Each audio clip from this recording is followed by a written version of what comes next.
Hello, hello.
Okay, so very good afternoon, everyone.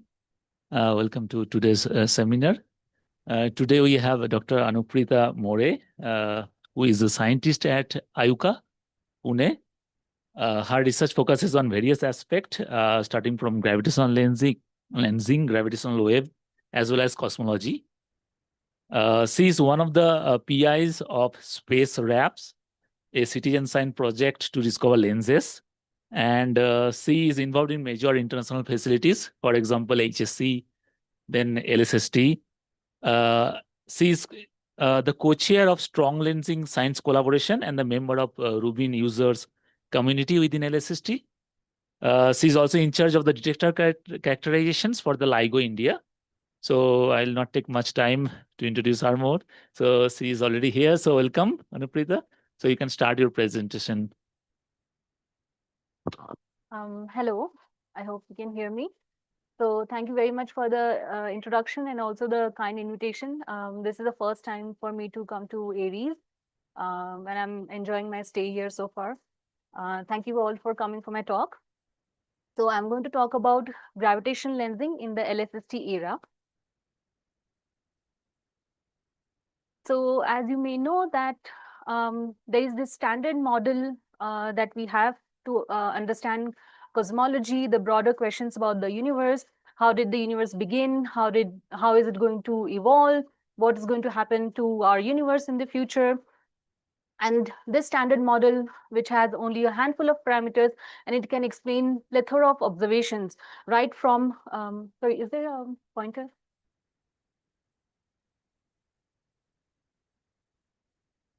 The laser pointer. Oh, okay. Fine. Maybe I'll use my. I'll use the mouse cursor then. Yeah, so it can explain plethora of observations, as I was saying, right from Big Bang nucleosynthesis to cosmic microwave background to abundance of galaxy clusters. But there are still many questions which are unanswered, many mysteries which are yet to be solved. For example, the dark matter and dark energy, which are the most dominant components of our universe, we still don't understand very well what they are, what are their nature, their properties, how they are distributed over the universe, and again, how they're going to evolve over time. There's also other problems that we are still trying to solve. For example, there is something called the tension in the Hubble constant measurement. So something that Surud talked about yesterday, if you were there. So, gravitational lensing is basically deflection of light in the vicinity of a massive object due to its gravitational potential. So as you can see here that the light rays coming from this distant source, they get deflected on its path as it is encountering a massive object, and it arrives at the observer. But the observer sees light coming from this direction. So what the observer sees is deflection of the light rays. It sees the image that is distorted and different from the original image of the source. In particular, there is something called strong gravitational lensing, and in that phenomena, what happens is that this massive object is something like a massive galaxy or a group of galaxies, and this is sufficiently massive and the conditions are sufficiently right such that the what the observer sees are multiple images of this distant source which is there in the background. And in certain special scenarios, what can happen is that you can see this almost ring-like image of the background source. And the radius of this ring is called an Einstein radius. And this Einstein radius is basically a proxy for how massive the lens is. So if the lens, which is the foreground object, if it is very massive, the Einstein radius will also be very large. And also the size of the ring would then be very large. So from the theory of gravitational lensing, what we can understand is that if we can measure the size of this ring or the radius of this ring, then that allows us to understand how massive the lens is. We also need to know the distances to the foreground object and the background object. So that is also involved in the calculation. But we roughly understand how massive the system is. And this mass is not only the mass that you can see with your own eyes, with the telescope, which is the luminous matter, but it also includes the dark matter, which is surrounding these galaxies and galaxy clusters. Over here, I'm showing a few simulations which shows that what happens if you change the distribution of the matter. So if the matter distribution in the sky plane, if it is more elliptical or if there are multiple components of masses, then that affects how the images will look like. So there, so what you can see in these 4 panels are how the image configurations they are changing, or the number of images, or their shapes, or the profiles, how they are changing as we change the ellipticity of the mass, or if there are more than one component of the mass, which is usually referred to as external shear. So with lensing, not only we can try to understand the total amount of mass that is there in these systems, including the dark matter, but also how it is distributed. So let me give some more details of this example. So here's an image of a real gravitational lens system taken with the Hubble Space Telescope. And if we can measure this size of the ring, roughly speaking, then we can, and we have estimates of the distance to the foreground galaxy and the background galaxy, then we can quantify the total amount of mass that is present in this massive lensing galaxy. And there are many studies which have tried to do this. For example, this work by Masamune Oguri, where they have taken a large sample of these kind of gravitational lens systems, and they have tried to compute the total amount of matter within these kind of rings. And what they have done further is that by looking at the luminous component, which is the stellar component, you can quantify the amount of luminous matter. And so if you subtract that from your total matter, then you can quantify the amount of dark matter. And in this work, they have quantified this fraction of the dark matter as a function of the radius going from the central regions to the outskirts of the galaxy. And what you can see here is that the fraction of dark matter in the inner regions is much smaller, and as you go towards the outskirts, the fraction of dark matter increases. There are some other studies in which people have tried to probe how the matter is distributed, not just how much massive these galaxies are and the presence of the dark matter, but also how the mass is distributed. So for that, people usually have measurements of the masses in the different apertures, like I've shown here with these apertures. So with the outer aperture, you can get the mass coming from lensing, and from the inner aperture, you could get the mass measurement by looking at the motions of the stars. So that is called stellar kinematics. And there are some studies in which people have looked at, again, a large sample of lenses, but there they have modeled these systems individually, and then they have determined how the mass is distributed. So what is shown over here in this plot is the assuming that the density profile goes over 1 over r to the power n, where the value of n is free. And what they have shown is that this value of n comes out to be around 2 on average for a large sample of these galaxy scale lens systems. So is this background is the elliptical one? Which galaxy? This one, yes. Okay. And what is the rate set of this? I don't know. But typically the redshifts of these lensing galaxies, the peak is around 0.5 or so. Okay. But many of them are nearby and 0.7 or so. And redshift 1 is considered to be some of the high redshift lensing galaxies. Okay.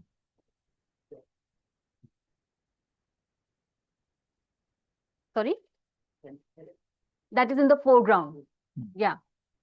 Yeah, that is in the foreground, and that's around 0.5. The background galaxies, they tend to be somewhere between redshift 1 and 3, typically speaking. But of course, they can be again at lower redshifts or high redshifts.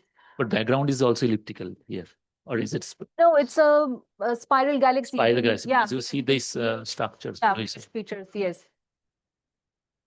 And then there are other methods where we have looked at even more massive systems, where we look at the mass distributions of groups of galaxies or clusters of galaxies. And there we are using different techniques where we just look at the distribution of the Einstein radii. So if you have, again, a large sample, then those sample, if you have, like, let's say hundreds of systems, then there will be a distribution of the Einstein radii for the entire sample. And by looking at those distributions, you can try to test them against various models. So here we have the standard models shown here in the blue, the red and the black, and you can clearly see that the black kind of model, which is referred to as total density profile, that seems to fit the observations very well, which is shown here in the magenta data points. So we are able to study the mass distributions using a variety of techniques using strong lensing. So another broader application is cosmology. And quite some time ago, Revsdahl in early 1960s, he proposed that if there is a supernova that goes off in the background galaxy, and if it is getting strongly lensed, then you will see multiple images. But what he also said was that because of lensing, these multiple images, they will be seen at different times. And so you will see image 1, and after some point, image 2, image 3, and so on. And this time delay between these multiple images depends on various factors. For example, it depends on the fact that these different images, they encounter different gravitational potential from the foreground lens, and also that they encounter different geometric paths. So that is all captured in this term over here related to the lensing potential. Okay, and then there are other terms which are, for example, the redshift and the distances to the D is the deflector, which is the foreground object, and the S is the source, which is the background object. So the distances, the redshifts, and the lensing potential. So from the observations, if we can measure the time delays, and if we have idea of the distances, and also the idea of the lensing potential, we can characterize the lensing potential very well. Then through these distances, we can measure the h0, which is the Hubble constant. And this way we can get constraints on some of the cosmological parameters. So even though Revsdahl proposed this, that this can be done using lensed supernovae, but finding lensed supernovae is challenging, because supernovae occur, the rate of occurrence of supernovae is fairly rare, and you have to be lucky enough to be pointing your telescope at the right time, at the right part of the sky, to see those lensed supernovae. On the contrary, in the lensing community, people have been observing these quasars, which can also be gravitationally lensed, and quasars are variable sources. And so because of their variability, what can happen is that any sort of fluctuations that is happening in their light profile, you can see those same fluctuations repeating in the multiple images. So the animation over here shows for images A, B, C, D, how these fluctuations are happening. And then at some point in these observations, you can see there is a sudden rise in the light being emitted, and that is then replicated in the subsequent images. And with the help of that, you can measure the time delays between the different images. So in this collaborations called TD Cosmo, in the past Cosmo Grail, Holy Cow, these various collaborations, they have been studying these gravitationally lensed quasars and using them to constrain cosmology. And here are the results which show different samples, different techniques, different assumptions that they have made in their analysis. And these are the constraints that they have obtained on the H0, which can change from case to case, and these are, in some cases, they are consistent with other measurements from the literature, but there are still these Hubble tension that it still exists and it has not been resolved. So we still need many more independent studies, many more studies of many more lens systems, so that we can try and get better and more accurate constraints. And so in the last decade or so, people have started to find these lens supernovae, which were long thought to be the kind of system that can be used for probing cosmology, but we have started discovering them only recently. And at the moment, we have about a dozen or so lens supernovae that people have discovered. And there are many challenges come with the analysis of these kind of systems. For example, in this one particular system called the IPTF16GU, the image separations are so small that you cannot, with the ground-based telescope, we can barely resolve these multiple images. It looks like a one single big blob. And this image is from the HST actually.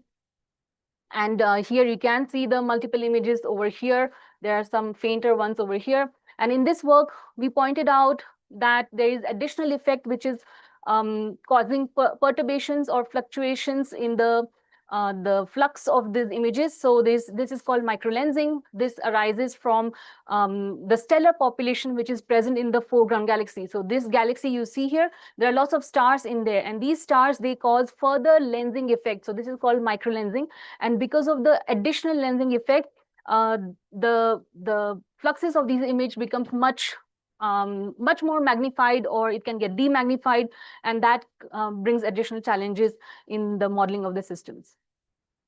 So now let me come to Rubin LSST. So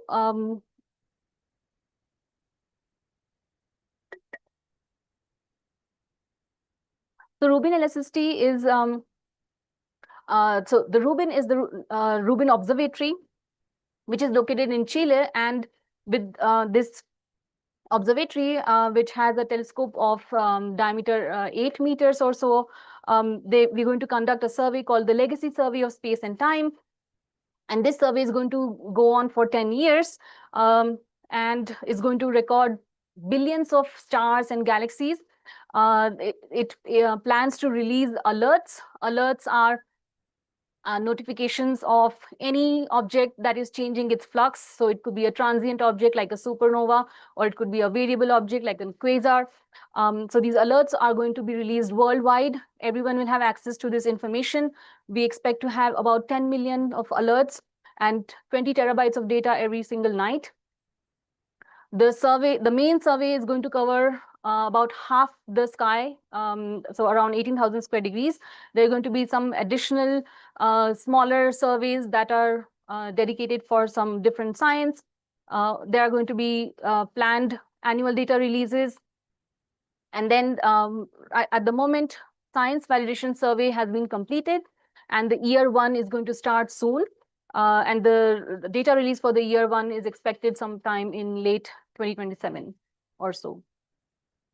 So in this Rubin LSST big collaboration, the nature of this collaboration is slightly different from typical astronomy collaborations.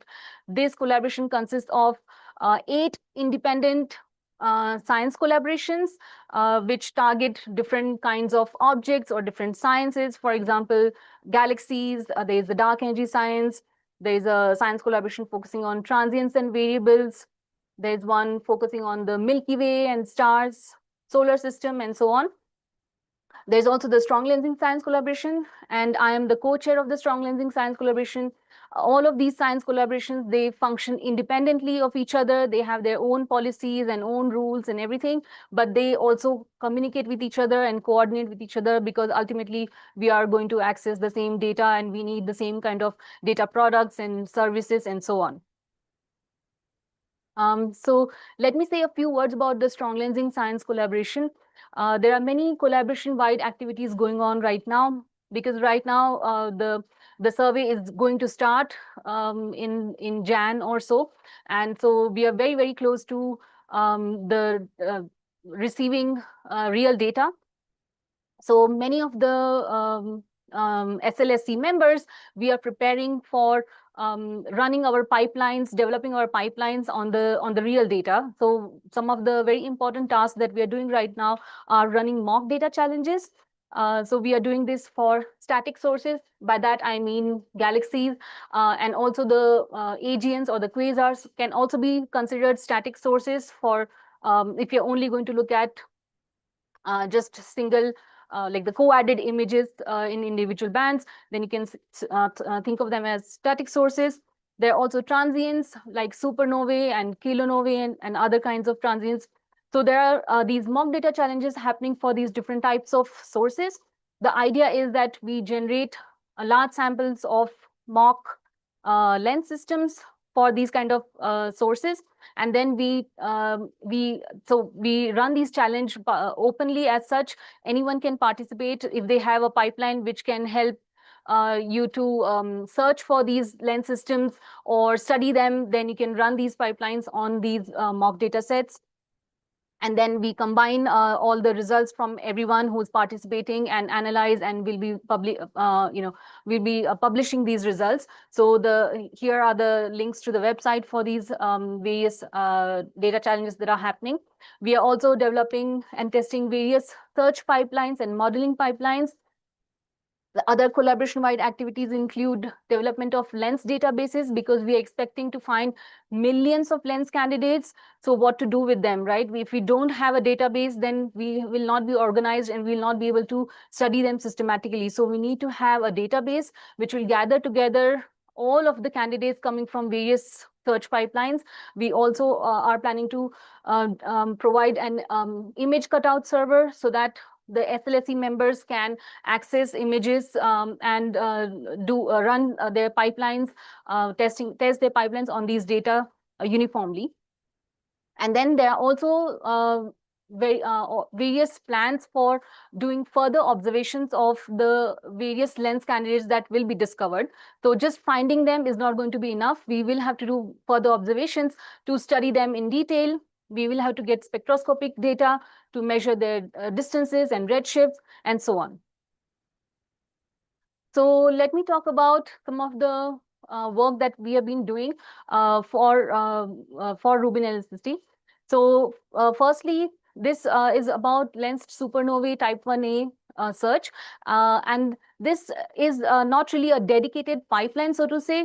This is more of a diagnostic approach to quickly find candidates that could be lensed supernovae of type 1a.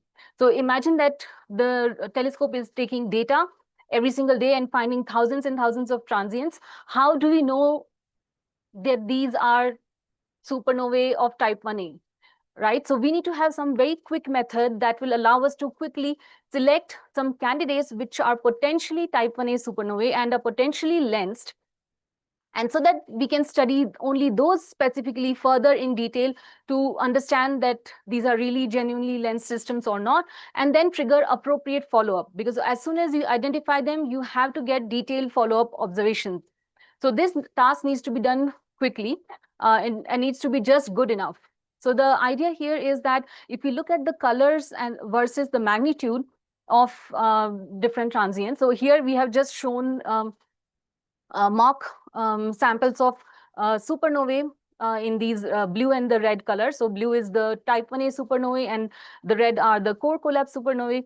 And what we show here is that all of these below this black curve, all of these populations which are not lensed, they fall below this black curve. And the ones which are above this, they are likely to be lensed. So the idea is that the type 1a supernovae, if they are lensed, they are probably coming from higher redshifts, and the supernovae at higher redshift, they will appear more red. And so they will be somewhere up in the plot here because of the redder colors. But because of the lensing magnification, they will also be more on the left of this plot. So as you can see that most of the unlensed population is way below here. If a type 1a supernova is lensed, then because of lensing magnification, it will be very bright, but it will also be very red. So it will fall somewhere above this curve. So that was the idea that we had proposed in this Quimby et al. Paper published in Science.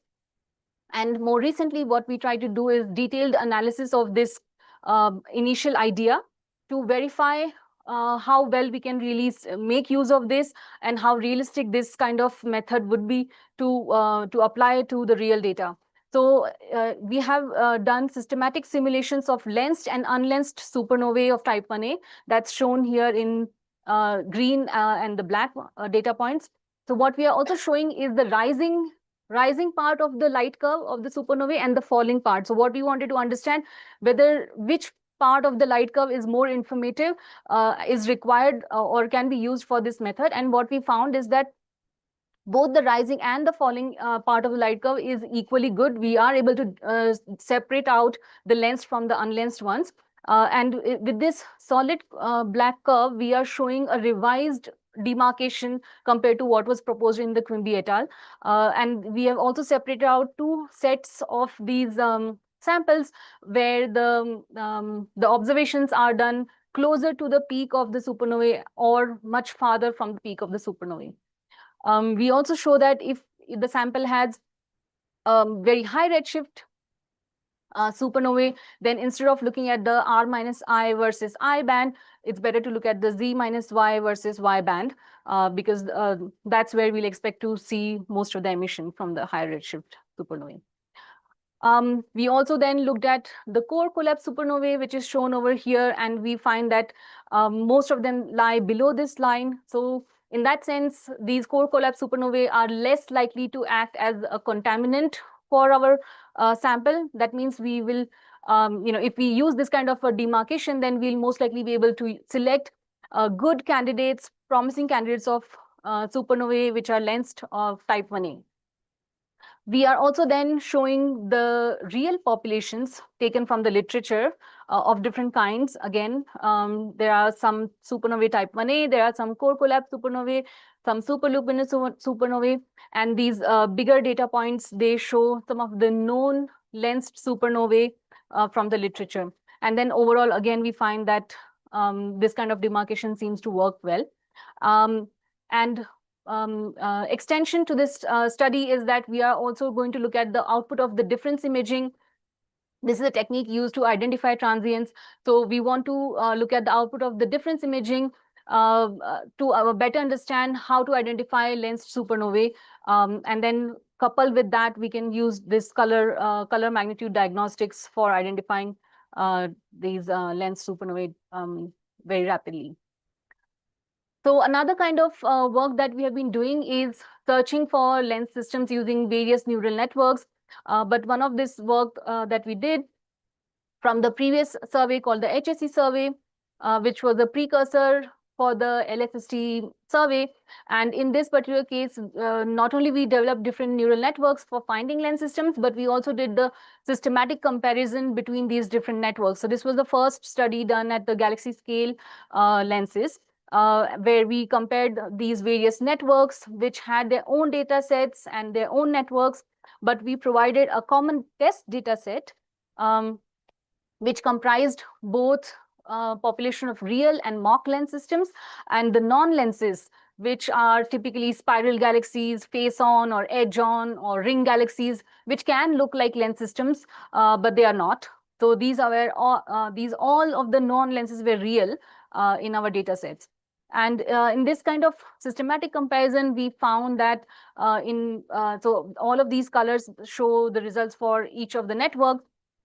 And we are showing here the true positive rate versus the false positive rate. These are the standard ROC curves used as metrics for comparing or analyzing the performance of networks. And what we show that in most cases, the networks, when they are trained and tested on their own kind of data, they do very well. But when they are tested on someone else's data, they are not performing as well. But then we did all combinations here. Since we had data sets from different sources, we did various combinations here. And this particular panel shows the combined sample of real lenses and non-lenses.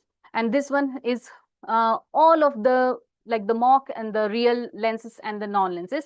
And what we find is that this orange network, which is our work, that was performing slightly better than the other networks. It was much more robust against variations in these various data sets.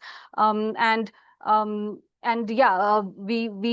found that the nature of the training sample was really important. When we also switched our data sets from different teams, and we found that when the network was trained on a different data set, then it was doing much better job. So the nature of the training sample was also very important. Another method or approach that we have been developing for several years is through citizen science. So this is a project called Space Warps, and this was launched in the year 2013. This was the first citizen science project where we used supervised learning kind of approach, but on actual human brains, so human neural network. So this was the first of its kind. No other citizen science project was being run this way.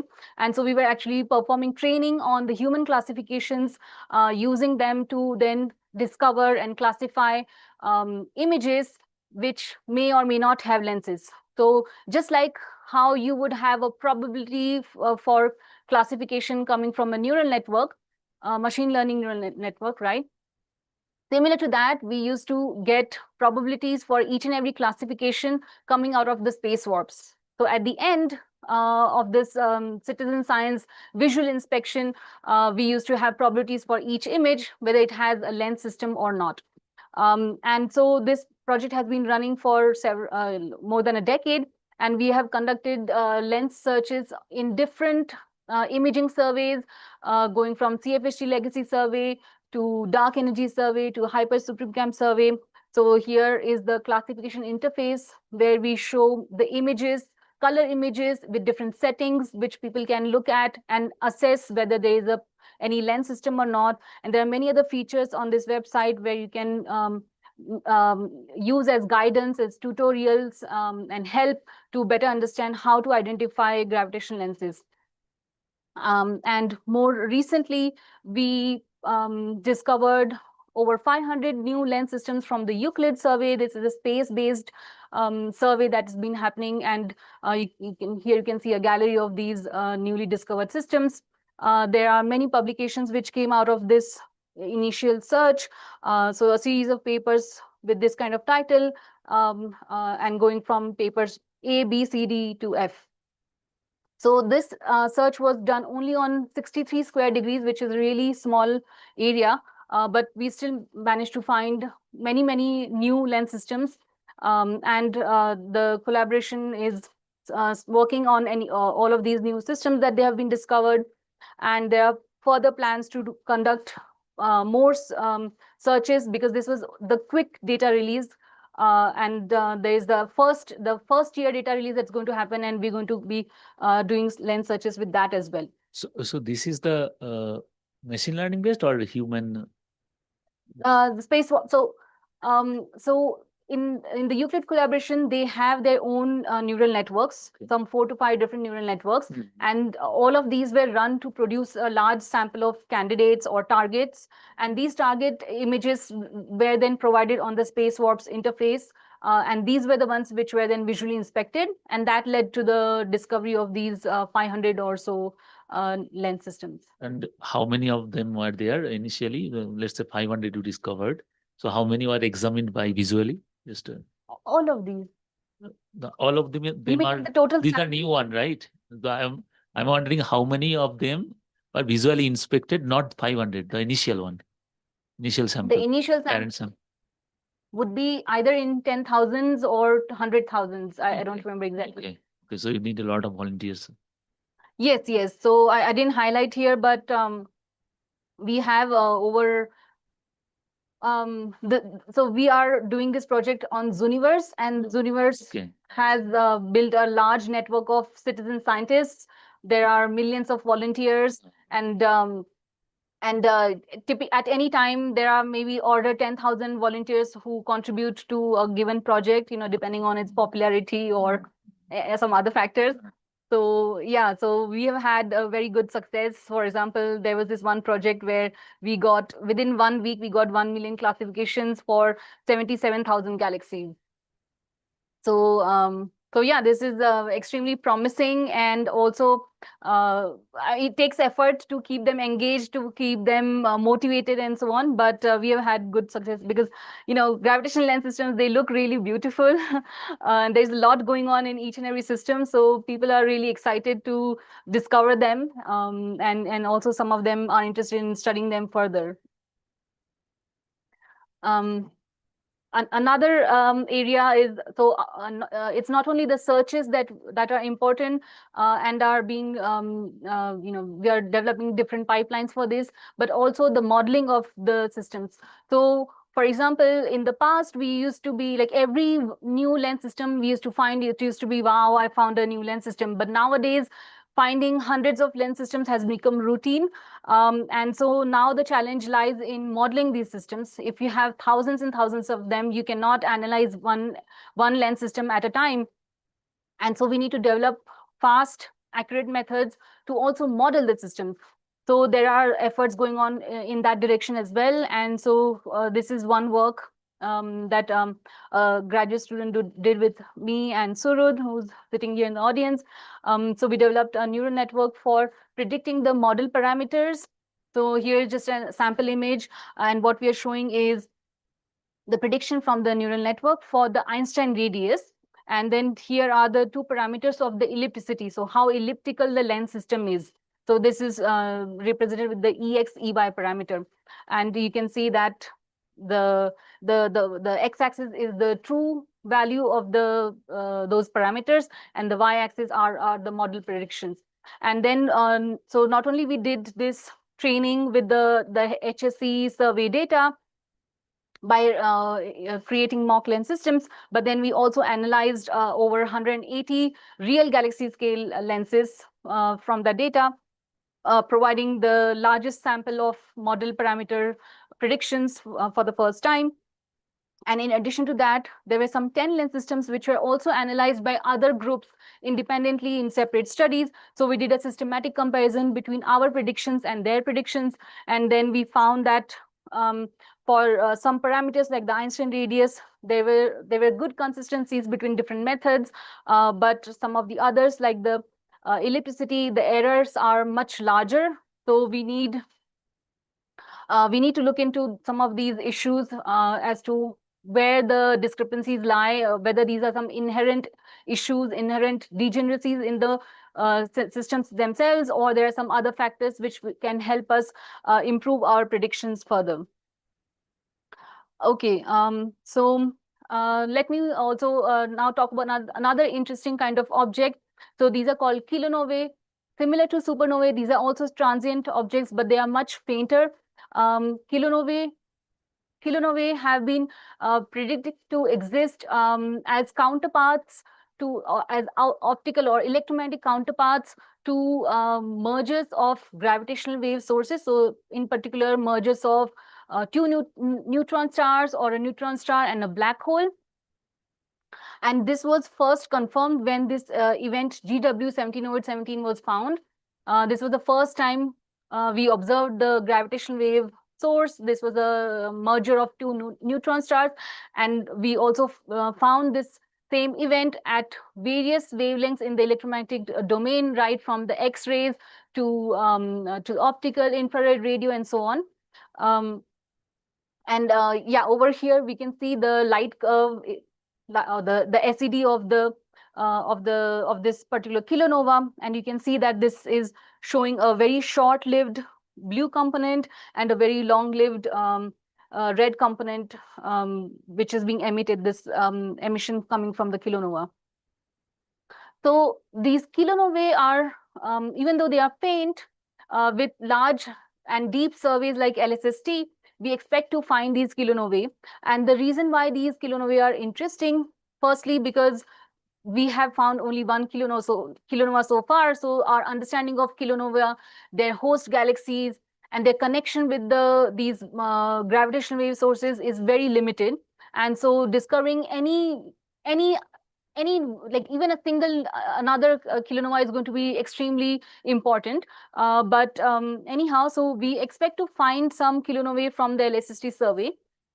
So not only it will help us understand the physics of the kilonovae, but because these are transients, and if they are gravitationally lensed, then we can use them similar to the lensed supernovae for doing cosmology. So with that goal, we have been looking at kilonovae and to understand their properties and to understand what to expect if they are lensed. So for that, we looked at the merger rate distributions. So there are some models for how the rates of these mergers that are going to happen, the gravitational wave mergers, how they are distributed as a function of the redshift. There are certain parameters called the delay time. There's a delay time distribution which has certain parameters called the tau and the alpha, which can affect how these distributions change, where the peak of the merger rates occurs, and so on. So we have played with these different combinations of tau and alpha. And we have also considered different models for the underlying physics, which then affects how the light curve will look like. So what we have shown here are for different bands, how the light curve of the kilonovae will look like as expected in LSST. And then we have also shown these data points, which will be like mock observations of the LSST of this kilonova. And these dashed lines here, they show the depth that you can reach with single observation or the single exposure magnitude limit. And then what we have computed this kind of properties for a large population to try and understand what are the fractions of kilonovae at what redshifts that we will see them, whether we'll see them in the single exposure or not. So all of these are listed over in these tables.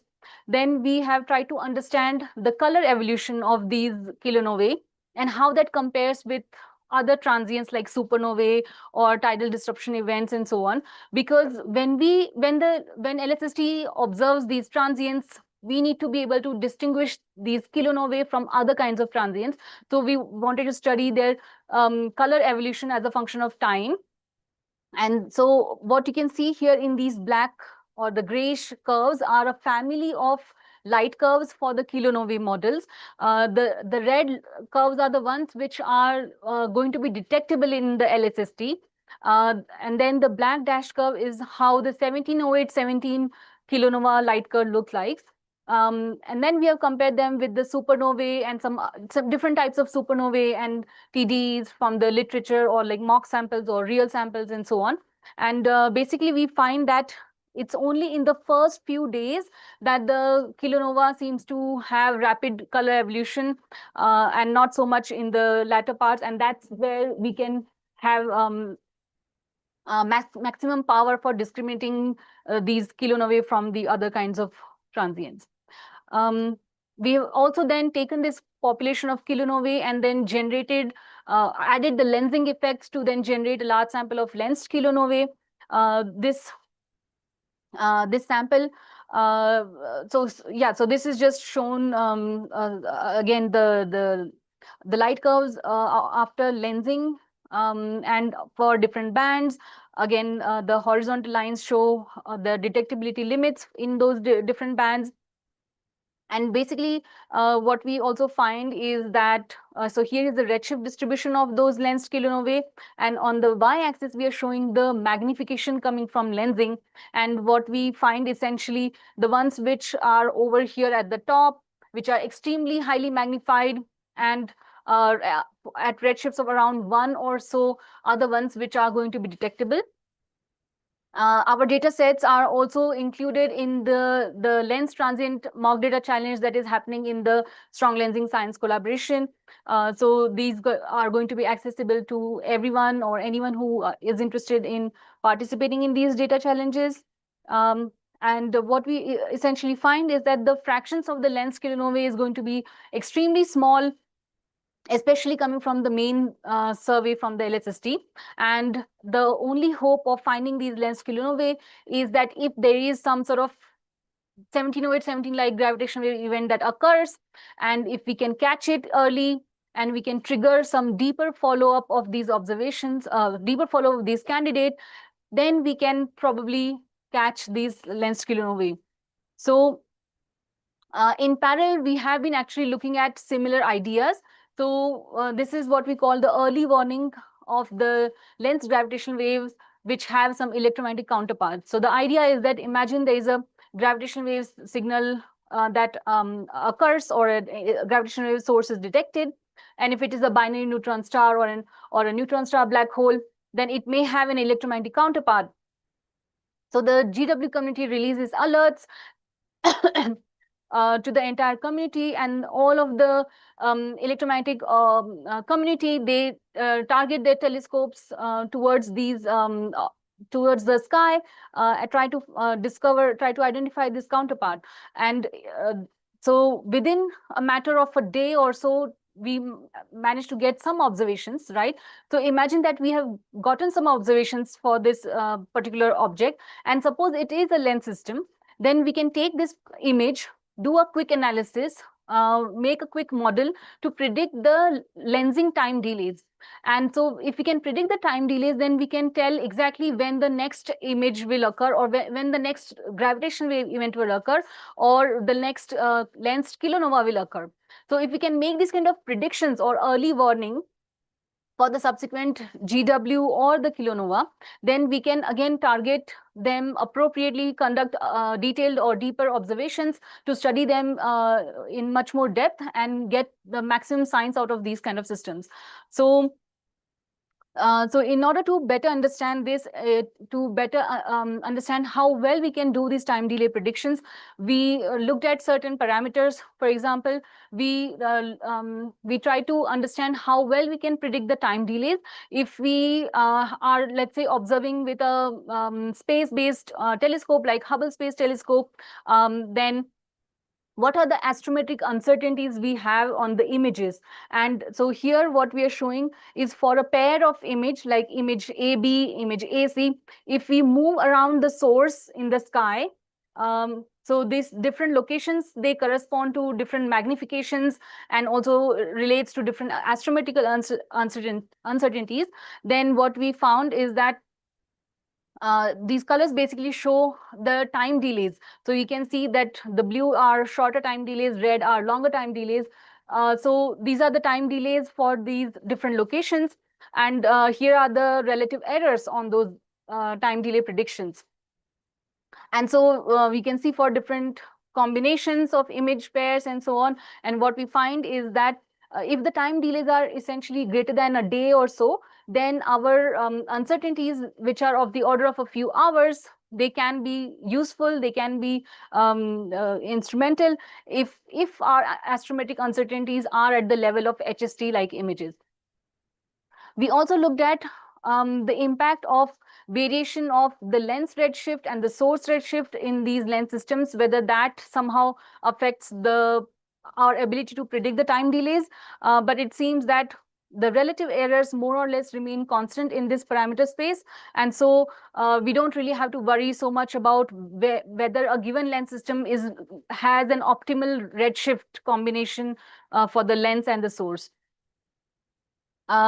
We also then looked at the effect from if you go from the space-based resolution to the ground-based resolution, how it impacts, how much the time delay predictions are going to be worse. Of course, we know that if we are looking at space-based data, the resolution is great, the image quality is great, so the predictions are going to be much better. But how bad does it get really when we are looking at the ground-based data? So for this purpose, we did several mock simulations comparing the ground-based quality and resolution from the HSC survey to the space-based from the HST. And for this, we considered different types of lens systems that are typically found. Doubles, meaning some systems which have 2 images, quads, meaning they are quadruply lens, 4 images. And then there are also certain fixed configurations that we find. And then we basically model the system. We subtract the lens light profile. And so here is the underlying lensed images. We made a model for that, and we predicted the time delays, and then we compared them with the true time delays. So that's what's shown over here. In green, we have the time delay predictions for different image pairs. And in orange, we have the predictions from the ground-based HSC data. And you can see that in some pair combinations, the predictions are good. For some image combinations, the HSC predictions are way off. So here is the true time delay, and this is where the predictions are. So you can see that they can be really bad for HSC. So to summarize that sort of study and the results, here we have shown the relative errors for the entire sample for all of the image pairs, and the green ones are from the HST and the orange ones are from HSC survey. And as expected, we found that the HST survey has much more accurate predictions. And surprisingly, these doubles, which have only 2 images, these systems were very well predicted, both with the HST and the HSC kind of data. And then what we also found was that the worse or the large uncertainties that we are finding in some of our predictions, they were correlated to some of the length parameters. For example, the length velocity dispersion, which is like the mass of the system, and also the positions of the source. So if we compare some of these points from this side to over this side, then we found that there are these correlations. So if we have some other ways of improving our constraints on some of these parameters, then we can improve our predictions as well. So for example, for this length velocity dispersion, if we have a prior knowledge of what these velocity dispersions could be from some additional data that we may have in the literature, then we can improve our predictions for the time delays for those systems. So this is what we have done so far. And yeah, I would like to end at this point. In summary, what I would like to say is that we have been using strong gravitational lensing to study very important components of the universe, like dark matter, dark energy, and answering questions about the cosmological parameters. And there are hundreds of gravitational lenses which are being studied, and thousands or even 10,000s or more are expected from these upcoming surveys like Rubin LSST. And multi-messenger astronomy is a new avenue. And if we can study these lensed gravitational waves which have electromagnetic counterparts, so we can not only study the physics of these kilonovae much better, but we can also use them for studying cosmology. That's all. Thank you. So let's thank Dr. Anupreeta for this wonderful talk. And now question and you guys can sit in the chairs. I mean, okay. Okay, so yes, questions? Yes.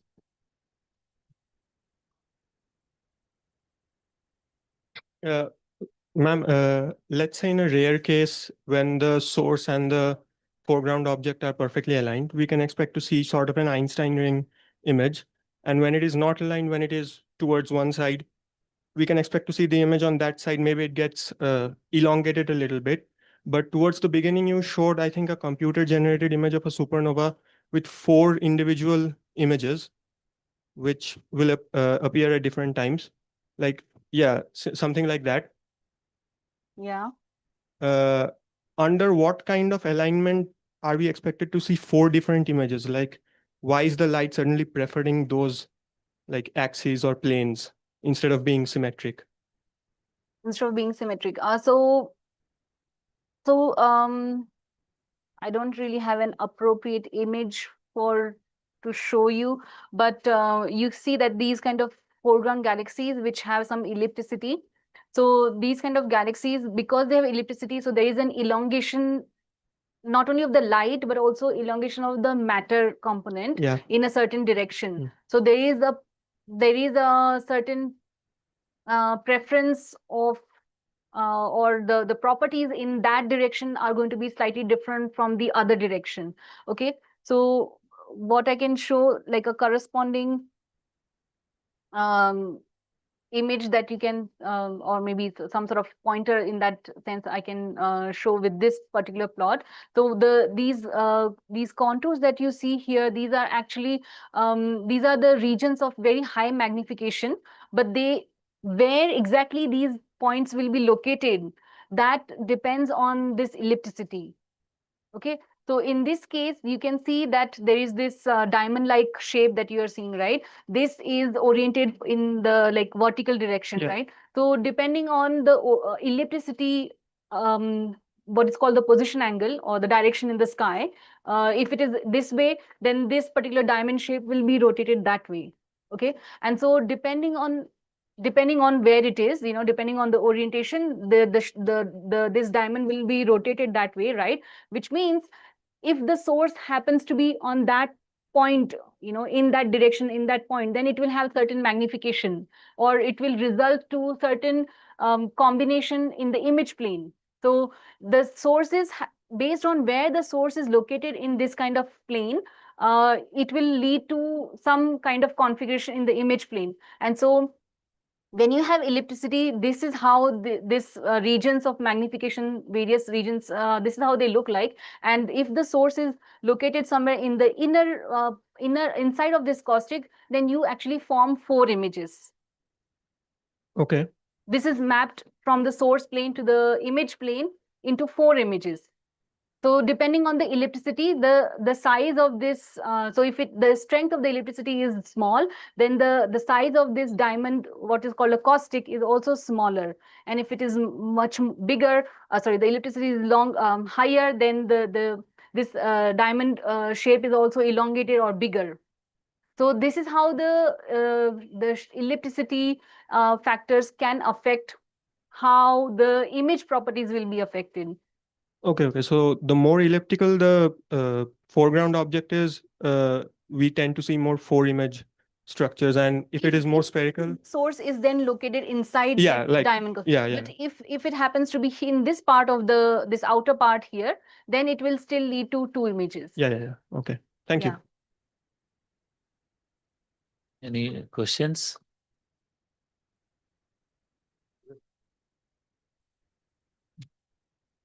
So when you said that sometimes quasars can act like a lens object, and you also said that, in the case of quasars, we also see the pulsation in quasars, and the pulsation in also the images that are generated because of this lensing effect in the quasar case.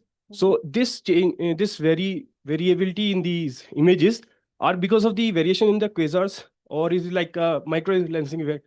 Because this lensing effect is due to this potential of this quasar rather than this intrinsic property of this variability of the quasar. So what is the cause?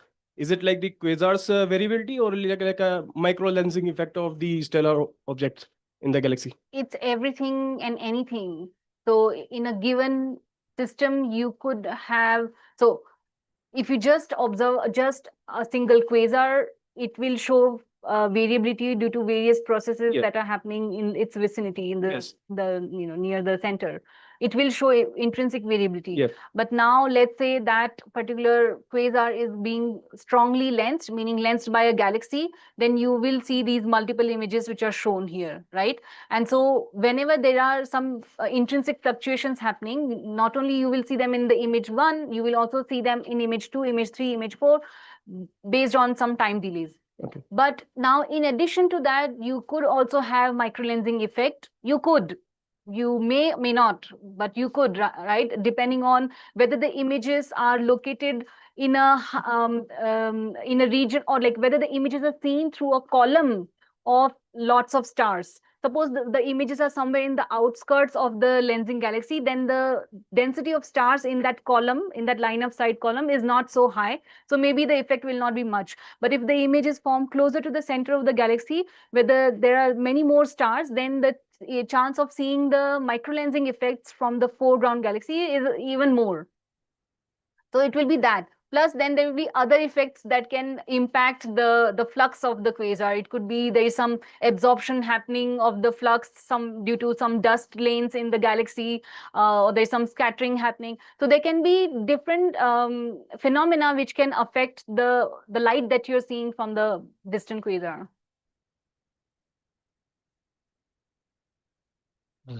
Any further questions? Okay.